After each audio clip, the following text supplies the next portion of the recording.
Hello friends, welcome to our YouTube study channel media classes. आप सभी दोस्तों का हमारे से यूट्यूब चैनल में स्वागत है। आज की हमारी क्लास ये अनुपात समानुपात के ऊपर जो रिमेनिंग टाइप बचे हैं उसके ऊपर बेस्ड है, जिसके अंदर अपने इसके बचे हुए जो टाइप हैं उसके बारे में डिस्कस करेंगे। क्लास स्टार्ट करने से पहले अपने जो होमवर्क का क्वेश्चन था उसको सॉल्व आउट करेंगे। क्वेश्चन था जो अपने टाइप कर रहे थे सिक्कों से संबंधित क्वेश्चन, जिसके अंदर में देखा था कई बार अपने को सिक्के दिए जाते थे या अपने को मूल्य दिया जाता था। होमवर्क का क्वेश्चन था भी अपने को एक थैले के अंदर टोटल सिक्के दे रखे थे, कितने 480, और सिक्के किस किस के थे, 1 रुपए के थे, 50 पैसे के थे और 25 पैसे के थे। पूछा गया, दे के रखा था अपने को उनके मूल्यों का अनुपात 2:3:1, और पूछा गया था 50 पैसे के सिक्कों की संख्या क्या होगी। मैंने बताया था अगर सिक्के दे रखे हैं तो अपने पास अनुपात किसका होना चाहिए, संख्या का होना चाहिए। अगर मूल्य दिया जाता है तो अनुपात किसका चाहिए, मूल्य का चाहिए। अब मूल्य से संख्या का अनुपात बनाना है। 1 रुपए का सिक्का है, 2 रुपए हैं तो कितने सिक्के होंगे, 2 सिक्के होंगे। अनुपात 50 पैसे के सिक्के हैं, मूल्य 3 रुपए। अब 2 सिक्कों से 1 रुपया बनता है तो 3 रुपए कितने सिक्कों से बनेंगे, 6 सिक्कों से बनेंगे। अब 25 पैसे के सिक्के है 1 रुपया, तो कितने सिक्के चाहिए अपने को, 4 सिक्के चाहिए, तभी तो 1 रुपया बनेगा। क्लियर है चीज, ये बन गया इनके मूल्य का अनुपात। अब टोटल कितने हो गए, ये संख्या का अनुपात, टोटल कितने हो गए, 6 4 10 और 2 12, टोटल संख्या है 12 अनुपात। और टोटल सिक्के कितने अपने पास 480, तो 1 की वैल्यू निकालेंगे 12 चौके 48, तो यानी कि 1 अनुपात की वैल्यू कितनी आ रही है अपने पास 40। पूछा किसका था, 50 पैसे, तो 50 पैसे के सिक्कों की संख्या के कितने अनुपात हैं, 6 अनुपात। 1 अनुपात की वैल्यू 40 है तो 6 की कितनी हो जाएगी 240। तो आपका जो आंसर आना था 50 पैसे के कितने सिक्के हैं, 240 सिक्के हैं। क्लियर ये चीज, ये अपना कल का जो कंसेप्ट चल रहा था उसके ऊपर बेस्ड क्वेश्चन था। अब स्टार्ट करते हैं जो अपने इसके अंदर रिमेनिंग टाइप्स बचे हैं उसको सॉल्व आउट कैसे करने हैं। एक कंसेप्ट ध्यान रखना है, कर्मचारी से संबंधित क्वेश्चन आते हैं। जैसे एक संस्था में कर्मचारी काम कर रहे हैं,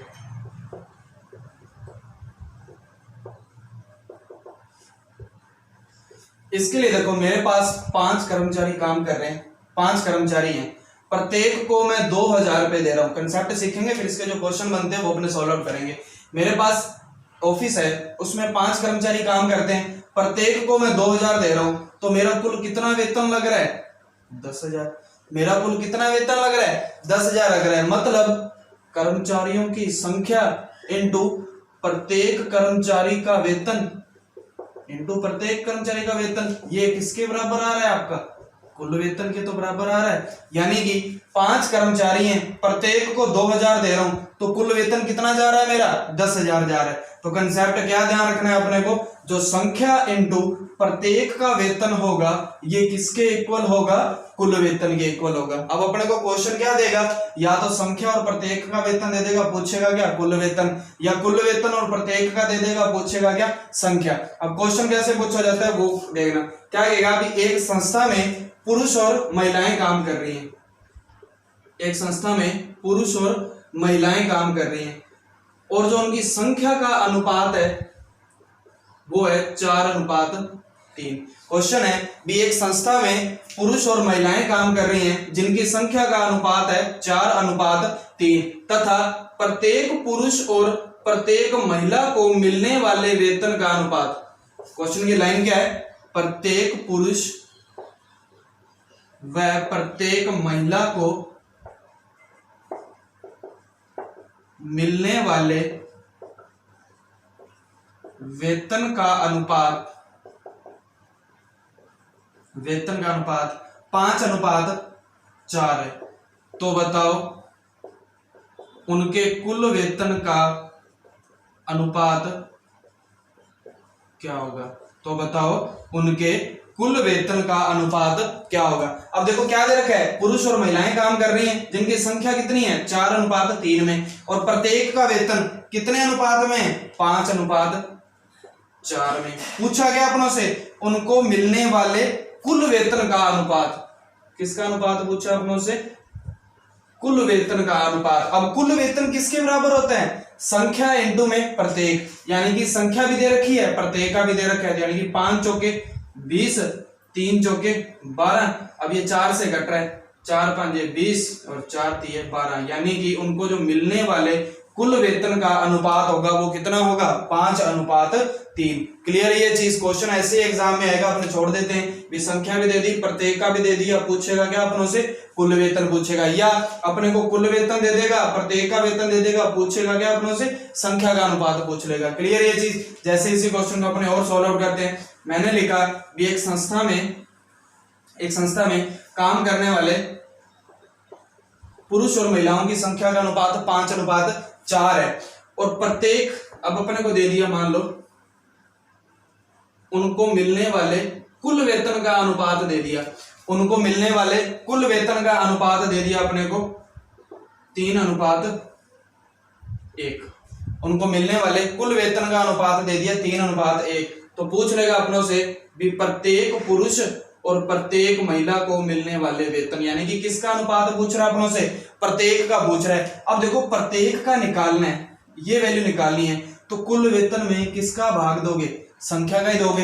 यानी कि कुल वेतन मेरे मान लो 20,000 है, मान लो कुल वेतन अभी 10,000 ले लो, कुल वेतन कितना है 10,000, 5 कर्मचारी हैं तो प्रत्येक को कितना जा रहा है 2,000 ही तो जा रहा है। मतलब कुल वेतन में जब संख्या का भाग दे देंगे तब प्रत्येक कर्मचारी का वेतन आ जाएगा। यही तो करना है भी कुल वेतन में जब संख्या का भाग दे देंगे तब किसका वेतन आएगा, प्रत्येक का।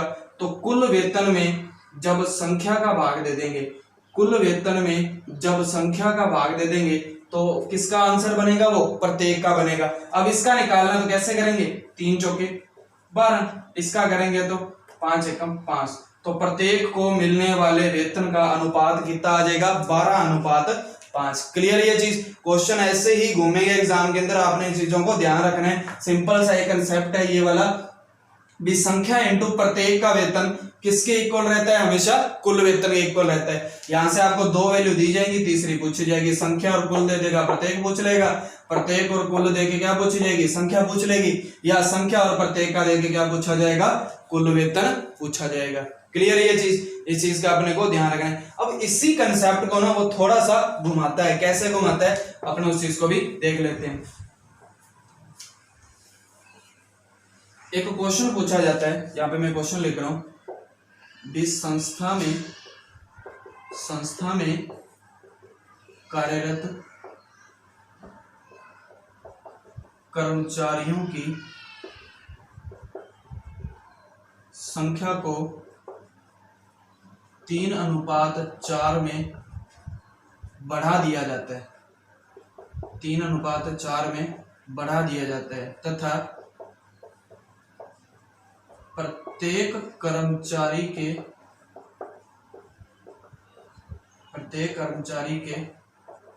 वेतन को 5:4 में कम कर दिया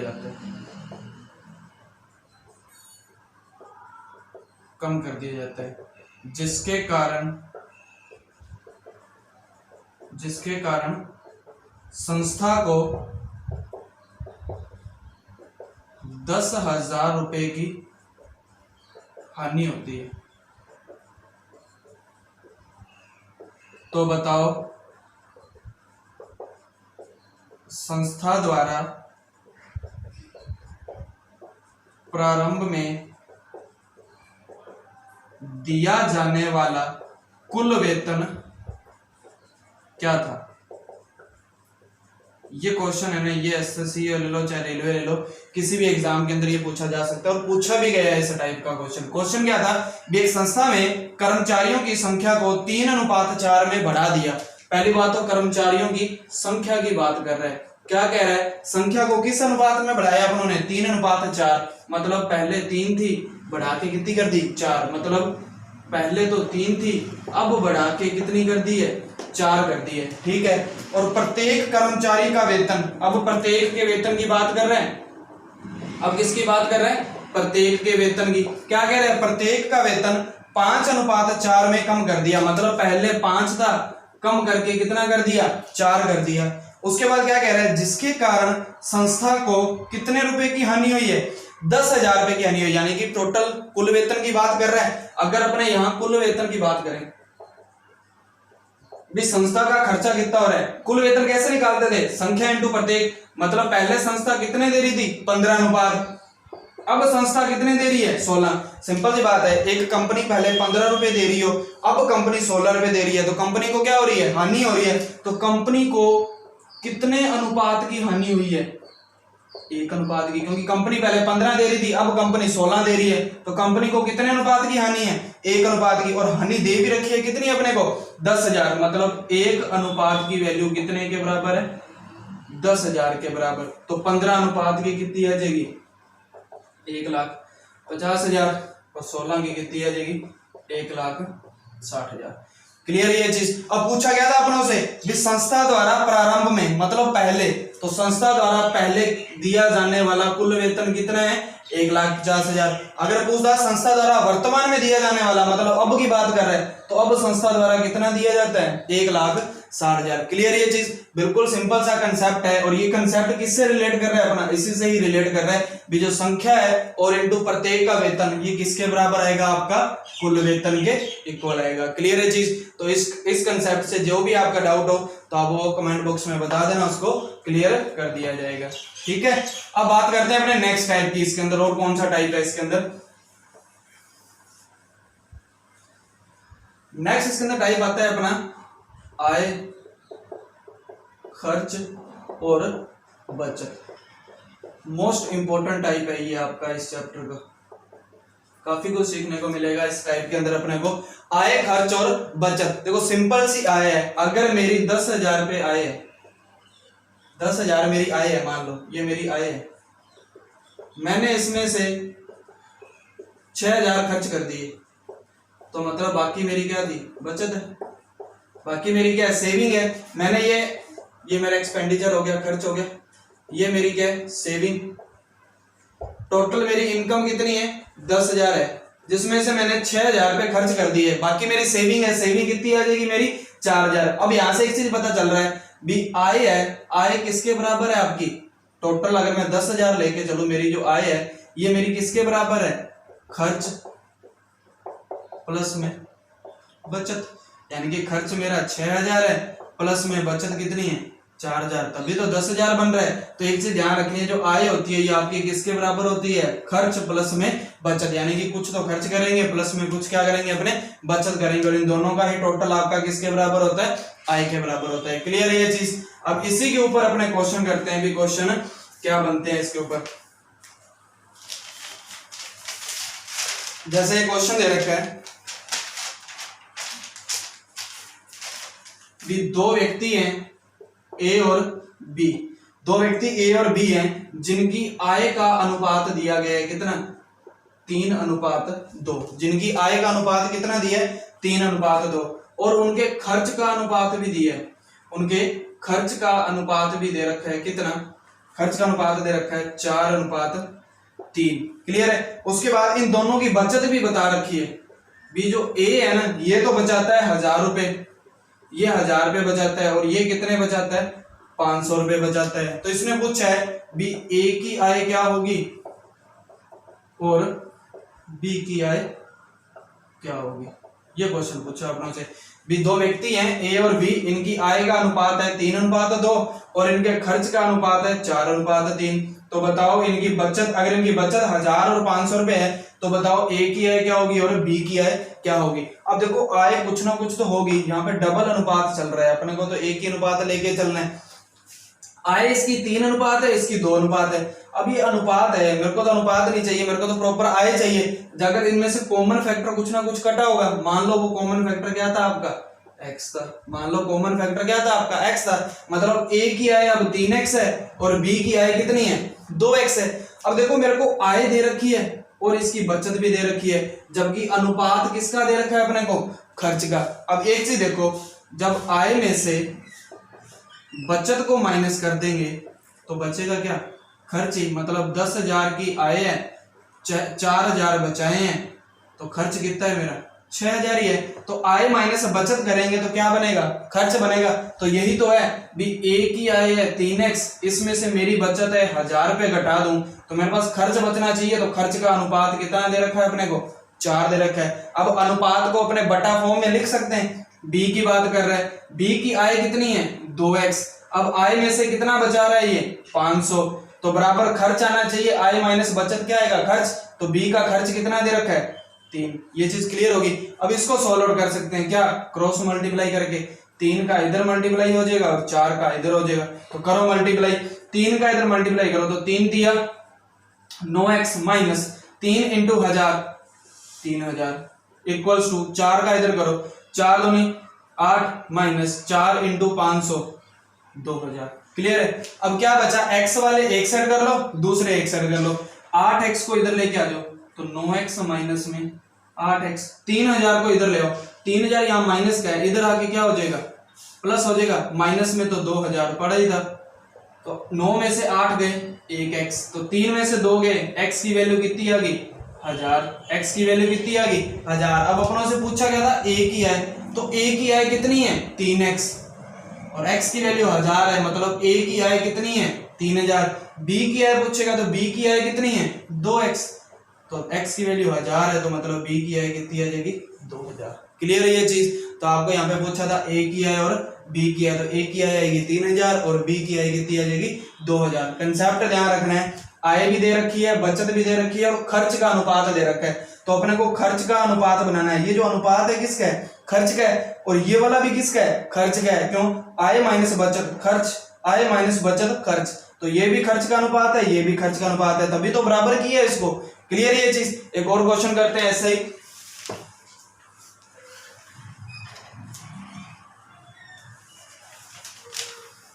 एक और क्वेश्चन देखना इसका ऐसे ही।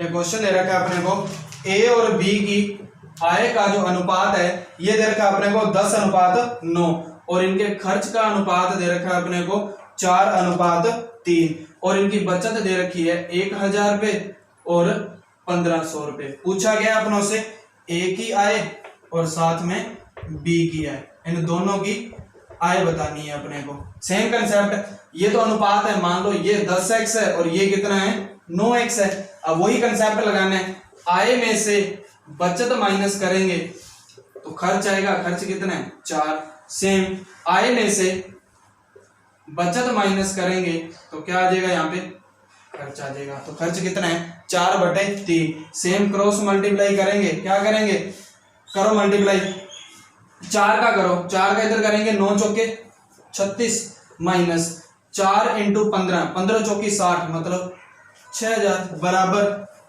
बराबर में 3 का करो, 3 इंटू 10 कितना हो जाएगा 30x माइनस 3 इंटू 1000 तो माइनस का 3000। अब x वाले एक साइड कर लो, इधर था 36x, ये 30 इधर जाके माइनस में, अब ये 6000 इधर आके प्लस हो जाएगा और माइनस में कितना है 3000 है, तो 36 में से 30 गए 6x और 6000 में से 3000 गए मतलब 3000, तो x की वैल्यू निकालनी है 6 5 30, यानी कि x की वैल्यू कितनी आ जाएगी 500। अब पूछा है a की आय, तो a की आय कितनी है 10x, तो यानी कि 10 इंटू 500, तो a की तो आय हो जाएगी 5000। अगर पूछेगा b की आय कितनी है 9x, तो 9 इंटू 500 9 5 45, तो b की आय कितनी आ जाएगी 4500 आ जाएगी। क्लियर ये चीज। तो कंसेप्ट अपने को ध्यान रखना है, ये जो आय खर्च के बचत का है ना, ये इसका बेसिक टाइप का क्वेश्चन है, ये इसका बेसिक टाइप का क्वेश्चन है। अब जो अपने टाइप करेंगे ना इसी का ही आय खर्च बचत का, वो बहुत बार एग्जाम के अंदर पूछा गया है और वही अपने को सीखना है। क्लियर है। सबसे पहले अपने को इसका बेसिक चीज क्लियर होनी चाहिए, इसके अंदर कोई भी डाउट हो तो आप कमेंट बॉक्स के अंदर बता देना, उसको दोबारा करवा दिया जाएगा। क्लियर है। अब देखते हैं इसका और एक एडिशनल पार्ट क्या है आय वाले में से और क्या कुछ पूछा जा सकता है। क्वेश्चन है कि 3 व्यक्ति हैं ए बी और सी और इनकी खर्च का अनुपात दिया है, खर्च का अनुपात दिया अपने को 3:2:4 और इनकी बचत दे रखी है, इनकी बचत दे रखी है अपने को 40%, 20% और 70%, और इन तीनों की टोटल आय दे रखी है, इन तीनों की टोटल आय दे रखी है अपने को 75,000। तो पूछा है ए की आय क्या होगी। क्वेश्चन है भी 3 व्यक्ति हैं ए बी सी जिनके खर्च का अनुपात है 3:2:4 4, और वो तीनों बचत करते हैं कितने कितने प्रतिशत की, 40% की, 20% की और 70% की। यदि तीनों की कुल आय 75,000 है तो बताओ ए की आय क्या होगी। अब सिंपल सी बात है, अगर अपने को टोटल आय दे रखी है तो अपने पास अनुपात भी किसका होना चाहिए, आय का होना चाहिए। क्या अपने पास आय का अनुपात है, नहीं है। अनुपात सिर्फ किसका पता है अपने को, खर्च का। अब सिंपल सी बात है, टोटल जो अपनी आय रहती है कितने परसेंट रहेगी, 100% रहेगी। अगर मेरी 40% बचत है, ए की बात कर रहे हैं, तीनों की आय अपने आप में कितने परसेंट है, 100% है। अगर ये बचत कर रहा है 40% की, तो ये खर्च कितने प्रतिशत का कर रहा होगा, 60 का कर रहा होगा, क्योंकि टोटल आय कितने परसेंट रहेगी, 100 रहेगी। अगर ए 40% बचत कर रहा है तो खर्च कितनी कर रहा होगा, 60। ये 20% की बचत कर रहा है तो खर्च कितना कर रहा है, 80।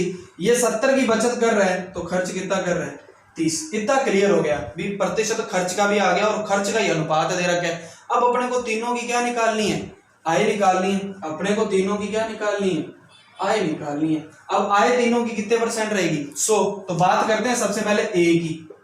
अपने निकालते हैं ए की आय का अनुपात, मतलब अपने को ए का 100% निकालना है, वही उसकी आय होगी। अब एक चीज देखो, खर्च और खर्च एक ही है, दोनों की खर्च है, मतलब दोनों बराबर होने चाहिए। तो मतलब ए का जो खर्च का 60% है वो ए के खर्च के कितने अनुपात के बराबर है, 3 के बराबर है। ए की खर्च के 60% ए के खर्च के कितने अनुपात के बराबर है, 3 अनुपात के बराबर है। तो 1% की वैल्यू निकालेंगे तो कितना आ जाएगा, 3/60। अपने को कितने परसेंट की वैल्यू चाहिए, 100, क्योंकि ए की है तो 100% है, तो अपने को 100% चाहिए। तो 3 × 20 60, 20 5 100। तो मतलब ए की जो आय का अनुपात आएगा वो कितना आ जाएगा, 5। क्लियर है। इसी तरह अपने किसकी आय निकालेंगे, बी की आय निकालेंगे। अब देखो बी के खर्च के 80%, बी के खर्च के कितने अनुपात के बराबर हैं, 2। तो मतलब इसके 80% 2 के बराबर हैं। तो 1% की वैल्यू 2/80। अपने को तो 100 चाहिए क्योंकि आय चाहिए। 0 से 0, 2 चौके 8, यानी कि 10/4, यानी कि 5/2। तो इसकी आय आ जाएगी अपने पास 5/2 अनुपात। अब चाहिए अपने को सी की आय।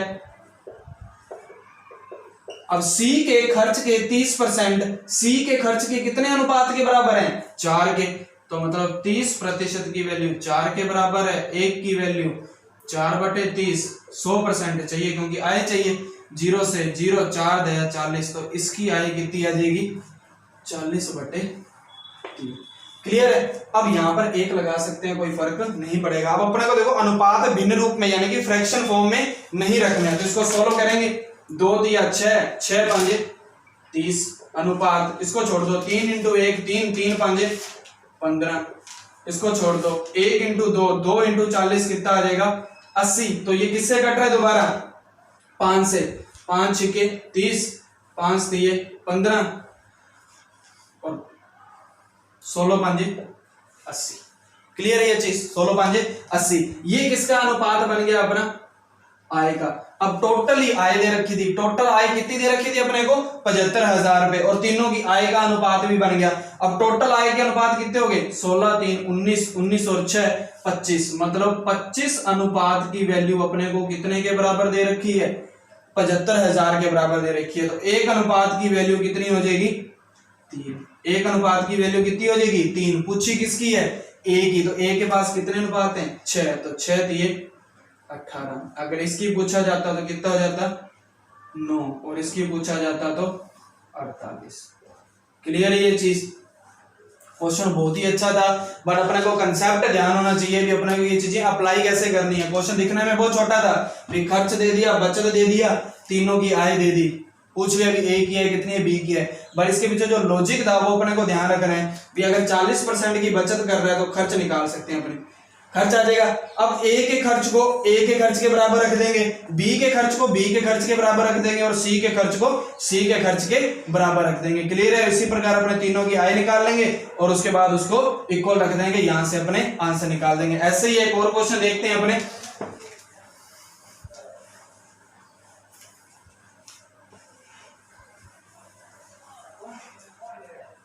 जैसे अपने को क्वेश्चन दे रखा है, ए बी सी है, इनके खर्च का अनुपात है 4:3:6 और इनकी जो बचत दे रखी है वो दे रखी है अपने को 20%, 70% और 40%। और इन सब की जो टोटल आय दे रखी है तीनों की जो टोटल आय दे रखी है वो दे रखी है अपने को 45,000। तो आपको ए की भी आय बतानी है, बी की भी आय बतानी है और सी की। ऐसे करना है कि इस क्वेश्चन का आंसर आप सबने कमेंट बॉक्स के अंदर बताना है। बाकी जो इसका रिमेनिंग पार्ट है वो अपने करेंगे नेक्स्ट क्लास के अंदर। होप जो आपकी नेक्स्ट क्लास होगी वो इस चैप्टर की लास्ट क्लास हो, जिसके अंदर छोटे छोटे से टाइप बचे हैं उसको अपने सॉल्व आउट करेंगे। आज की जो क्लास थी वो काफी इंपॉर्टेंट थी, क्योंकि आय से संबंधित जितने भी क्वेश्चन बनते हैं वो अपनों किए हैं और यही एग्जाम के अंदर बार बार पूछे जाते हैं। और जिन्होंने भी इसके पिछले पार्ट नहीं देखे हैं वो प्लेलिस्ट में जाकर उसको जरूर देखें, आपको काफी मदद मिलेगी इस चैप्टर से क्वेश्चन करने के लिए। मिलते हैं नेक्स्ट क्लास के अंदर, तब तक के लिए गुड बाय, थैंक यू।